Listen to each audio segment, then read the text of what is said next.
Hello बच्चों, नमस्कार।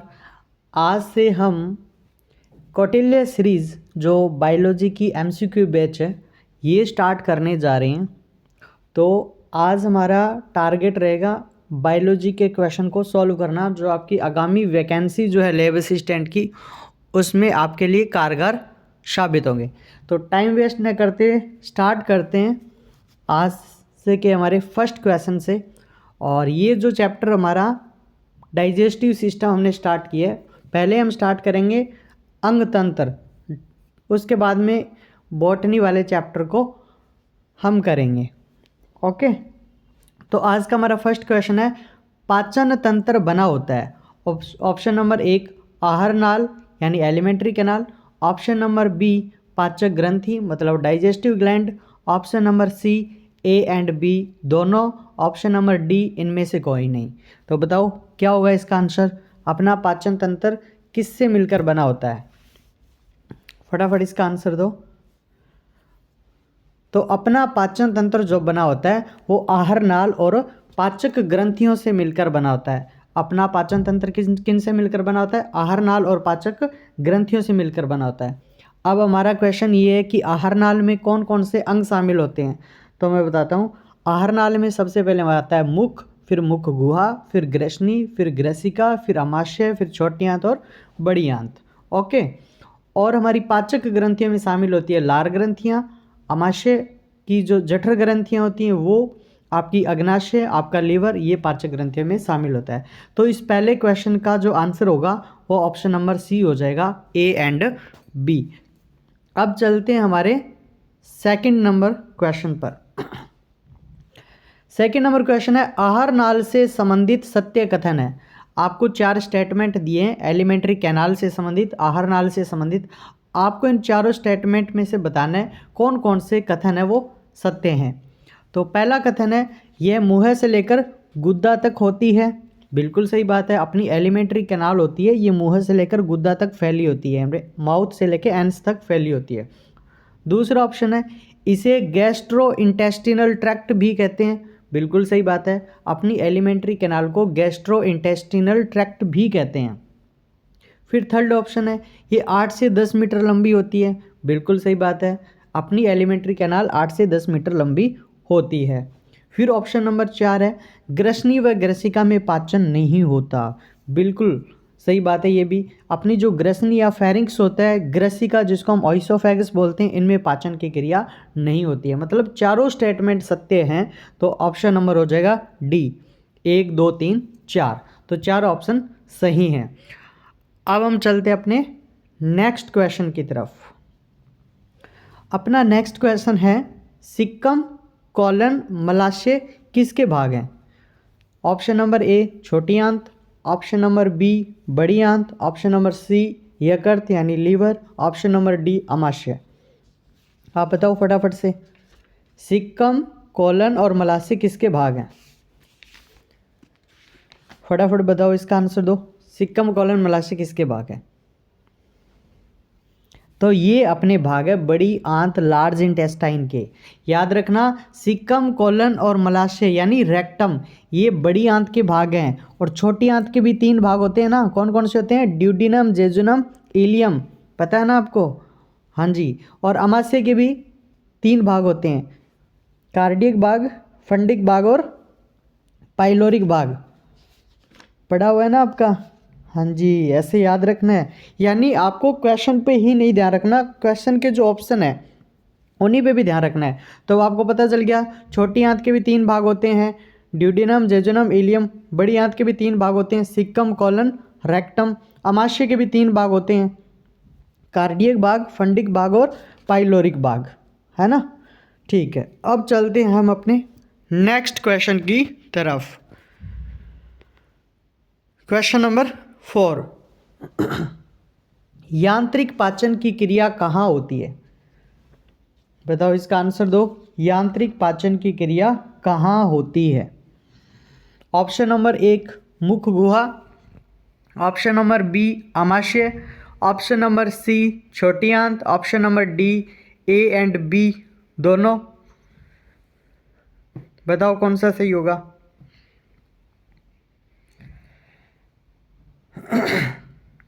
Option में बताओ कौन सा सही होगा, फटाफट आंसर दो भाई, कौन सा सही होगा।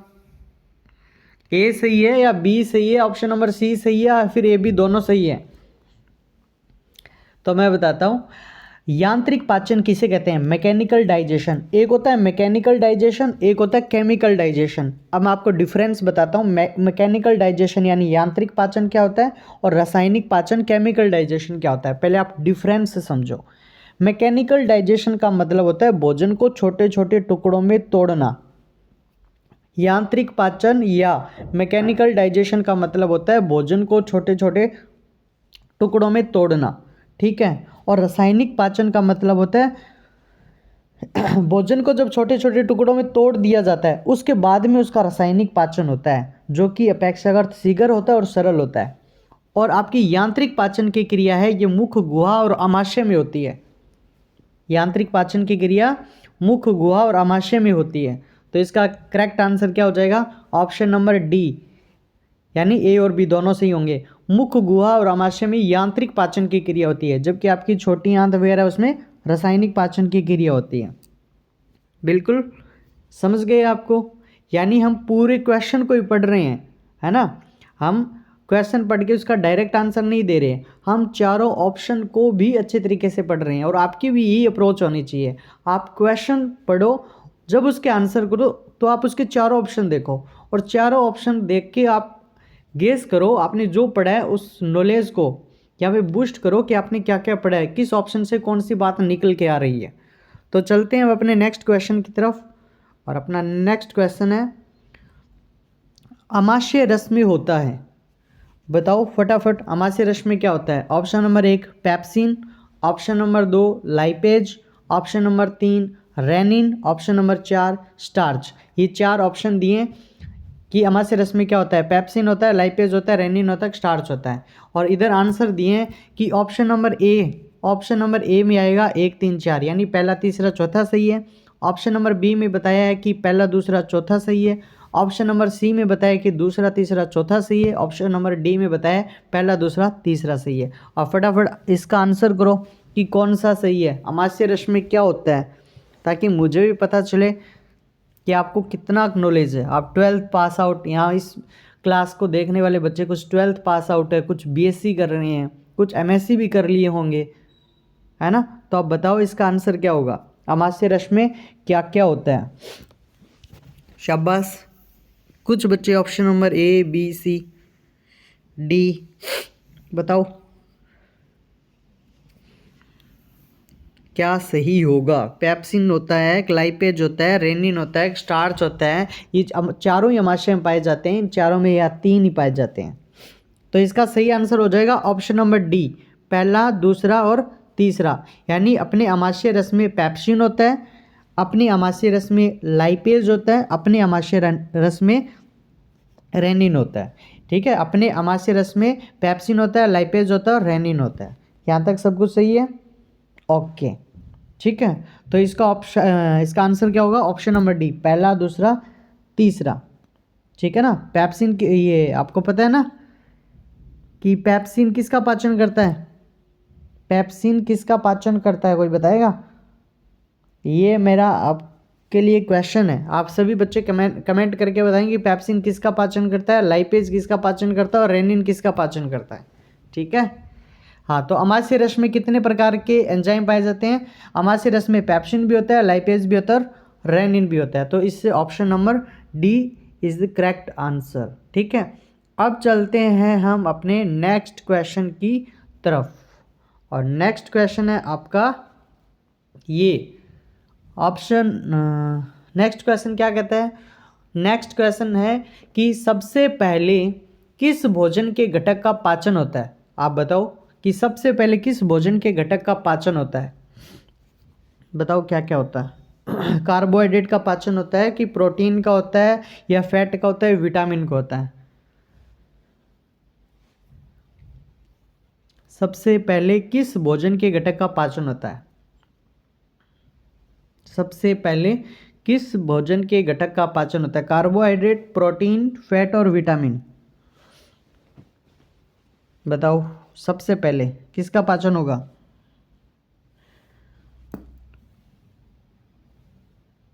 सबसे पहले पाचन होता है आपके किस फूड कंपोनेंट का होता है? कार्बोहाइड्रेट का। सबसे पहले आपका पाचन होता है कार्बोहाइड्रेट का पाचन होता है, याद रखना। सबसे पहले कार्बोहाइड्रेट का पाचन होता है। अब आपका क्वेश्चन है कि सर सबसे पहले कार्बोहाइड्रेट का पाचन कैसे होगा? याद रखो, जब भी आप किसी चीज़ को सबसे पहले चबाते हो तो उसमें क्या मिलती है? लार ग्रंथि मिलती है। और लार ग्रंथि में आपके दो प्रकार के एंजाइम पाए जाते हैं कि नहीं पाए जाते हैं? एक टाइलिन होता है और एक अमाइलेज होता है। टाइलिन क्या करता है? भोजन में उपस्थित स्टार्च को माल्टोज में कन्वर्ट कर देता है, यानी स्टार्च को माल्टोज में कन्वर्ट करता है ना।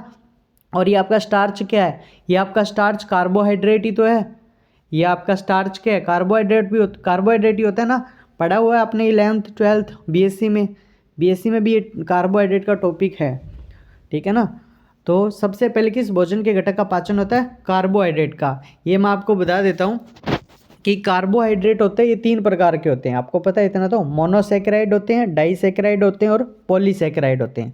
मोनोसेकेराइड में कौन कौन से कार्बोहाइड्रेट आते हैं? ग्लूकोज, फ्रक्टोज और ग्लैक्टोज, है ना। और डाइसेकेराइड में क्या आता है? सुक्रोज, माल्टोज और लैक्टोज। और आपके पॉलीसेकेराइड में कौन से कार्बोहाइड्रेट आते हैं? स्टार्च आता है, ग्लाइकोजन आता है, सेलुलोज आता है, ठीक है, और काइटिन। बिल्कुल, ये काइटिन भी आता है, ठीक है ना। तो आपको पता चल गया ना। अब क्या पता चला? कि कार्बोहाइड्रेट 3 प्रकार के होते हैं। कार्बोहाइड्रेट कितने प्रकार के होते हैं? 3 प्रकार के, मोनोसेकेराइड, डाइसेकेराइड और पॉलीसेकेराइड। मोनोसेकेराइड के एग्जाम्पल हैं ग्लूकोज, फ्रक्टोज, ग्लैक्टोज। और डाइसेकेराइड के एग्जाम्पल हैं सुक्रोज, माल्टोज और लैक्टोज। और आपके पॉलीसेकेराइड का एग्जाम्पल है, पॉलीसेकेराइड का एग्जाम्पल क्या है? पॉलीसेकेराइड का एग्जाम्पल है आपका ये स्टार्च, सेल्यूलोज, ग्लाइकोजन और काइटिन, ठीक है। ठीक है, आपको इतना पता चल गया। आप मेरे को कोई कमेंट करके बताएगा कि एनिमल स्टार्च किसे कहते हैं? फटाफट कमेंट करो आप। एक एक क्वेश्चन में बहुत सारी चीज़ें आपको समझा दूंगा मैं। एनिमल स्टार्च किसे कहते हैं? एनिमल स्टार्च कहते हैं आपके ग्लाइकोजन को, ठीक है ना। एनिमल स्टार्च किसको बोलते हैं? ग्लाइकोजन को। और प्लांट स्टार्च, आपको प्लांट स्टार्च तो पता ही है, स्टार्च ही होता है ना। तो ये तो आपको पता ही है। और एनिमल स्टार्च किसको बोलते हैं? एनिमल स्टार्च बोलते हैं आपके ग्लाइकोजन को, ठीक है। तो याद रखना। एक क्वेश्चन और पूछता हूँ आपको, सबसे जल्दी एनर्जी देने वाली कार्बोहाइड्रेट कौन सी है? कोई नाम बताएगा? सबसे जल्दी एनर्जी देने वाली कार्बोहाइड्रेट है आपकी ग्लूकोज, ठीक है ना, सबसे जल्दी। और सबसे मीठी प्राकृतिक शर्करा कौन सी है? कोई नाम बताएगा? फ्रक्टोज, याद रखना, ठीक है ना, सबसे मीठी है, ठीक है ना। ठीक है, फ्रक्टोज सबसे मीठी प्राकृतिक शर्करा है। और सबसे मीठी कृत्रिम शर्करा कौन सी है? कमेंट करके बताना। ये क्वेश्चन, इसका आंसर आपको कमेंट करके बताना है। चलते हैं अब अपने नेक्स्ट क्वेश्चन की तरफ। इस क्वेश्चन को बहुत डिस्कस कर लिया हमने। और नेक्स्ट क्वेश्चन है अपना ये 7th। दांतों का निर्माण करने वाली कोशिका है। पहले आपके लिए एक इन्फॉर्मेशन है, आपको लैब असिस्टेंट की वैकेंसी से रिगार्डिंग कोई भी प्रॉब्लम है तो आप मेरे को इन नंबरों पे कांटेक्ट कर सकते हो या टेलीग्राम पे मेरे को डीएम कर सकते हो, ठीक है। टेलीग्राम पे आप मेरे को डीएम कर सकते हो, इन नंबरों पे कॉल करके कोई भी आपकी क्वेरी है पूछ सकते हो। और आपके लिए एक ख़ास बात ये है कि आगामी 2-3 दिनों के अंदर आपके लिए एक क्वेश्चन बुकलेट आ रही है जो स्पेशली बायोलॉजी, फिजिक्स और केमिस्ट्री के लिए रहने वाली है। हिंदी मीडियम और इंग्लिश मीडियम दोनों के लिए अलग अलग रहने वाली है, ठीक है। बहुत जल्दी लॉन्च होगी, जिसमें आपके लगभग तीनों सब्जेक्ट के 3000 क्वेश्चन होंगे। 3000 से ज़्यादा ही क्वेश्चन होंगे, तो आप 3 छारी मार के चलें, 3000 से कम नहीं होंगे, 3000 क्वेश्चन होंगे। यानी बायोलॉजी के भी 1000 क्वेश्चन, फिजिक्स के भी 1000 क्वेश्चन और केमिस्ट्री के भी 1000 क्वेश्चन जो आपके एग्ज़ाम के अंदर आने वाले हैं, ठीक है। आज आप ये क्वेश्चन जो कर रहे हैं अभी यूट्यूब पे, आप कमेंट करके बताना क्वेश्चन का लेवल कैसा है, क्वेश्चन के ऑप्शन कैसे हैं। और मैंने क्वेश्चन इस हिसाब से तैयार करें कि आपके एक क्वेश्चन के अंदर उस एक टॉपिक के बहुत सारे पॉइंट तैयार हो जाएं, ठीक है। तो अपना नेक्स्ट क्वेश्चन है, दांतों का निर्माण करने वाली कोशिका है। तो फटाफट इसका आंसर दें। दांतों का निर्माण करने वाली कोशिका कौन सी है? Option number 1 dentin, option number B odontoblast, option number C pulp option number D cavity. फटाफट से इसका आंसर करें। दांतों का निर्माण करने वाली कोशिका कौन सी है? तो इसका सही आंसर हो जाएगा आपका, इसका सही आंसर ये है आपका ओडोंटोब्लास्ट। ठीक है ना, याद रखना ओडोंटोब्लास्ट। ऑप्शन नंबर 20 का सही आंसर है। दांतों का निर्माण करने वाली कोशिका है वो ओडोंटोब्लास्ट है। और दांतों के ऊपर जो आवरण पाया जाता है उसे डेंटिन बोलते हैं। क्या बोलते हैं? डेंटिन बोलते हैं। ठीक है, याद है इतना तो, है ना? हाँ, याद रहेगा। ठीक है, दांतों का निर्माण करने वाली कोशिका है वो क्या है? ओडोंटोब्लास्ट है। दांतों का निर्माण करने वाली कोशिका आपकी ओडोंटोब्लास्ट है और दांतों के ऊपर जो आवरण पाया जाता है वो डेंटिन है। तो नेक्स्ट क्वेश्चन की ओर चलते हैं अपने, और नेक्स्ट क्वेश्चन है आपका ये, कौन सी कोशिका अमाशय में पाई जाती है? फटाफट इसका आंसर करें। और ये लेवल का क्वेश्चन है भाई, ऐसा वैसा क्वेश्चन नहीं है। ठीक है ना, ये लेवल का क्वेश्चन है, ऐसा वैसा क्वेश्चन नहीं है कि आपको क्वेश्चन देखते ही इसका आंसर आ जाए। और मेरा एक ही टारगेट है, आपको आपके एग्ज़ाम तक इतना परिपक्व कर देना है बायोलॉजी, फिजिक्स, केमिस्ट्री में, ताकि आपको एग्ज़ाम वाले दिन कोई टेंशन ही ना हो। ठीक है ना, आपको ऐसा फील हो कि हमें सब कुछ आता है। इस लेवल के क्वेश्चन मैं आपको करवाऊँ, तभी ऐसे क्वेश्चन बना रहा हूँ मैं। एक दो क्वेश्चन बीच में ऐसे फैक्चुअल से हैं, मतलब आप देखते ही उसका आंसर दे सकते हो। एक आधे क्वेश्चन ऐसे होने भी चाहिए ताकि आप बोर ना हो। ठीक है ना, फटाफट से इस क्वेश्चन का आंसर करो। कौन सी कोशिका अमाशय में पाई जाती है? Option number 1 mucus, option number B peptic, option number C oxyntic, option number D all of these, यानी ये सभी। तो अमाशय में इन तीनों म्यूकस, पेप्टिक, ऑक्जेंटिक, इनमें से कौन सी कोशिका पाई जाती है? ये सभी पाई जाती है। फटाफट से इसका आंसर करें। कई बच्चे ए बी सी, बताओ इसका आंसर क्या है? इसका आंसर होगा all of these, option number D, यानी ये सभी कोशिका अमाशय में पाई जाती है। अब आप कहोगे सर ये कैसा क्वेश्चन बना दिया? हाँ जी, ये सभी कोशिका आपकी अमाशय में पाई जाती है। जो आपकी म्यूकस होती है ना, म्यूकस कोशिका या म्यूकस सेल, ये आपके अमाशय में पाई जाती है, जो कि श्लेष्मा का स्त्रावण करती है। ठीक है, और ऑप्शन नंबर बी में लिखा है मैंने पेप्टिक, ये पेप्टिक कोशिका जो लिखा है ना, ये भी अमाशय में पाई जाती है। इस पेप्टिक कोशिका को ही हम क्या बोलते हैं? जाइमोजन कोशिका बोलते हैं, या इसे ही मुख्य कोशिका बोलते हैं। याद रखना, इस पेप्टिक कोशिका के 3 नाम हैं। पेप्टिक कोशिका भी कहते हैं इसे, पेप्टिक कोशिका भी कहते हैं इसे, जाइमोजन कोशिका भी बोलते हैं इसे, मुख्य कोशिका या चीफ सेल भी कहते हैं। ठीक है, और इस पेप्टिक कोशिका के द्वारा ही आपका निष्क्रिय पेप्सिनोजन व प्रोरेनिन नामक एंजाइम का क्या किया जाता है? स्त्राव किया जाता है, और जिनको HCl सक्रिय पेप्सिन और रेनिन में कन्वर्ट कर देता है। ये चीज़ देखो मैंने कितनी ज़बरदस्त आपको बताई है, आपके एग्जाम में आने वाला क्वेश्चन है ये। ठीक है ना, इस पेप्टिक कोशिका के द्वारा निष्क्रिय पेप्सिनोजन व निष्क्रिय प्रोरेनिन एंजाइम का स्त्रावण किया जाता है, जिसे HCl क्या कर देता है? सक्रिय पेप्सिन और रेनिन में कन्वर्ट कर देता है। उसके बाद में आपकी है ऑक्जेंटिक कोशिका। कौन सी है? ऑक्जेंटिक कोशिका। इस ऑक्जेंटिक कोशिका का दूसरा नाम है पेराइटल कोशिका। इस ऑक्जेंटिक कोशिका, ऑप्शन नंबर सी में लिखा है ना ऑक्जेंटिक कोशिका, इस ऑक्जेंटिक कोशिका का दूसरा नाम है पेराइटल कोशिका। ठीक है ना, इस ऑक्जेंटिक कोशिका या पेराइटल कोशिका के द्वारा HCl का स्त्रावण किया जाता है। ठीक है ना, HCl का स्त्रावण किया जाता है, और साथ में नेज कारक, ठीक है ना, नेज कारक है ना, उसका भी स्त्रावण किया जाता है इस ऑक्जेंटिक कोशिका। यानी ऑक्जेंटिक कोशिका आपकी 2 चीज़ों का स्त्रावण करती है, HCl और नेज कारक का। ठीक है, नेज कारक क्या काम आता है? ये नेज कारक विटामिन B12 के अवशोषण में सहायक होता है। तो अमाशय में कौन सी कोशिका पाई जाती है भाई? अमाशय म्यूकस भी पाई जाती है, पेप्टिक भी पाई जाती है, ऑक्जेंटिक भी पाई जाती है। म्यूकस आपके श्लेष्मा का स्त्रावण करती है, पेप्टिक कोशिका है इसको जाइमोजन कोशिका या मुख्य कोशिका या चीफ सेल भी कहते हैं, जिसके द्वारा निष्क्रिय पेप्सिनोजन और प्रोरेनिन एंजाइम का स्त्रावण किया जाता है। ऑक्जेंटिक कोशिका के द्वारा आपके HCl और नेज कारक का स्त्रावण किया जाता है, इसको आपके पेराइटल कोशिका भी कहते हैं। चलते हैं नेक्स्ट क्वेश्चन की तरफ,